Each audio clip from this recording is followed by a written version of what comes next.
तो वहीं कांग्रेस की राष्ट्रीय प्रवक्ता सुप्रिया श्रीनेत ने नशाखोरी को लेकर केंद्र सरकार पर निशाना साधा। इस दौरान सुप्रिया श्रीनेत ने कहा कि पूरे देश में नशे का कारोबार फल फूल रहा है, जिसका कनेक्शन कभी सही गुजरात से जुड़ा हुआ है। तो वहीं दूसरी ओर इस पूरे मामले को लेकर प्राइम न्यूज के संवाददाता स्नेह कमल से सुप्रिया श्रीनेत ने खास बातचीत की है। दोनों के बीच खास बातचीत हुई है। क्या कुछ अहम हुआ है वो सुनवाते हैं आपको। हमारे साथ इसमें कांग्रेस की वरिष्ठ प्रवक्ता सुप्रिया श्रीनेत जी। सुप्रिया जी, जिस तरह से आपने आज आरोप लगाया कि देश में जो भी ड्रग्स का कारोबार हो रहा है उसका कहीं न कहीं एक अहम पड़ाव गुजरात है, उसे राजनीतिक संरक्षण भी वहीं से मिल रहा है।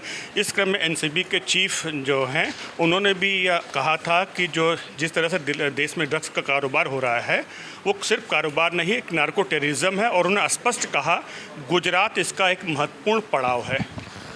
तो एनसीबी के चीफ मेरी बात से मुझे लगता है वाकया रखते हैं, लेकिन उनसे मेरा सवाल यह है कि इसके बाद आप क्या करिएगा। अगर गुजरात के पोर्टों से, गुजरात के तटों से इस देश में नार्को टेररिज्म की ड्रग्स फैल रही हैं, अगर हमारे युवा देश को नशेड़ी बनाने की साजिश वहाँ से रची जा रही है, वहाँ से अंदर ड्रग्स आ रही हैं, कुछ जब्त हो जाती हैं, कुछ नहीं होती हैं, तो इसके बारे में क्या रणनीति है? क्या सरकार, कौन से ठोस कदम उठाए हैं सरकार ने? एनसीबी इसके बारे में क्या करेगा? यही तो सवाल हम रेस कर रहे हैं। और हम ये नहीं कह रहे कि गुजरात के तट ही ऐसा कर रहे हैं, हम ये कह रहे हैं ये आसान हो गया है। वहाँ पर प्राइवेट पोर्ट ऑपरेटर्स हैं। हम 2 साल से ये मुद्दा उठा रहे हैं, 2 साल से पता चल रहा है लगातार बड़ी बड़ी मात्राओं में ड्रग बरामद हो रही है। सरकार ने क्या कुछ नए मापदंड बनाए हैं प्राइवेट ऑपरेटर्स के लिए? कुछ नए सुरक्षा के नियम बनाए हैं? कुछ नए कानून, रणनीति क्या बना है, ये जानना चाहते हैं हम।